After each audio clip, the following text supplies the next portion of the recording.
went here in Lawansin, Surulere, Lagos, to talk to some few people about the current situation in Nigeria. Good afternoon, sir. Let's meet you. I'm a barber. I operate a barbering salon here at Lawansin now. Sir, what do you think about the current situation in regards to your job, like the power supply?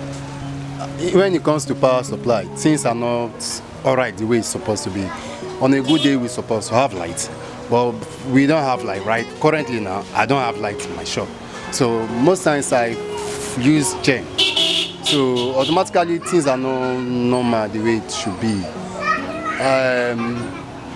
In the country now, we are expecting more from the government, and the government is doing nothing. So let's just say we are just crossing the hand to wait for the next election, so no affect. So how much do you buy fuel? Like right now, when I go to the filling station, I buy fuel, but I know they've increased the fuel price. But I do buy 600 for my generator, but automatically now I buy 800, and it's still the same level of the 600. So automatically I know there is increase. So, but I can't really tell. Some people, the filling stations are not selling the same amount. They are selling different amounts. So, but I know I've increased my price of fuel, and definitely I increased my price of haircut too, and my customers are complaining. We just have to do something. Okay, sir, are you really making it like in your business? Like, how do you cope? Boring, my dear, boring. We try to put everything in place to like fit in with the current situation, but we are only trying to beg our customers. I do beg them.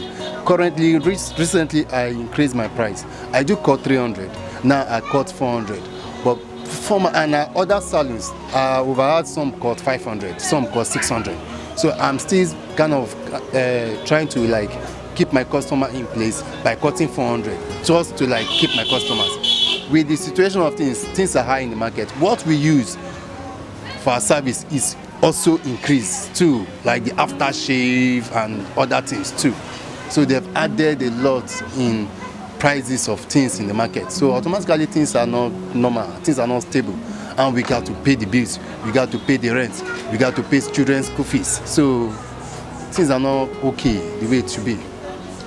So what do you think the government should do? Or they have a lot to do, my dear. The government needs to come in, and I think the government should feel the pain of the people. The government should know what they're supposed to do. Right now, the country needs, we need to move forward, and we are not moving forward. We are just stagnant. The country does not have vision. It's nonsense. We can't just be in a country whereby there's no power supply, there's no food, and the cost of living is high, and things are not going too well, and the government is there doing nothing. This part of the states here, people can move from one place to the other part. Other parts of the state, like the north, they are insurgency. Their things are not going too well. I was watching on the TV the other day. I saw the way the Boko Harams are doing things. Things are not going too well. So the government needs to go a long way. The government needs to go a long way. If you were the president, or if you want to change one thing, what will you change? Like, what would you like to change? You mean me, be the president? If I should be the president, if I should be the president of this country, if I have the opportunity to be the president of this country, I will first of all go back to the past. I'll go back to the past, and I think if we can restructure this country from the past, I think the future will be better. As in, we have a long way to go in this country. When you don't take care of the past, I think the present will be shaking. So, and the future, we don't know what it's holding for us. And it's shaking now. The present is shaking, and I need to go back. We need to go back to the drawing board. We need to go back to where we come from. So we need to re-strategize the state of the nation. We need to restructure the country. When you structure the country, then you can talk about the current situation, then the future.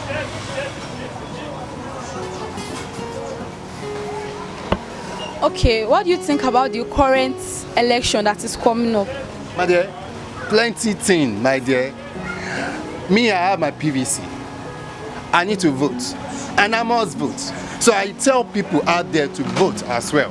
That is the only way we can make the difference. Our voting is our power. We don't have any other choice but voting. In fact, if you don't vote, you are denying yourself your right.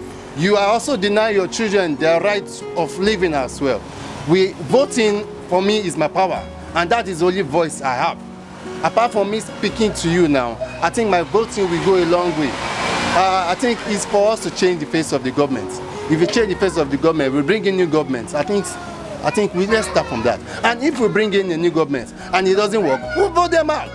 That is our power. The essence of voting is to make choices, as in to make choices of leadership. If we bring in a leader and he doesn't perform, we vote them out. We vote them out. And that is how it's supposed to be.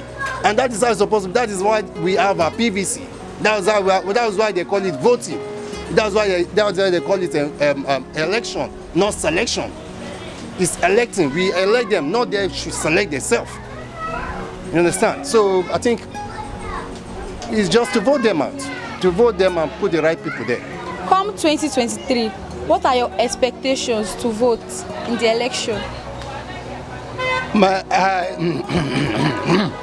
Sorry, right now, I'll come out and vote my rights, and I will expect everybody out there to do the same and vote. It's just to change the face of the government. Expectation is high. The country is in a mess, so we need to go out and vote and prove our rights. That's just it.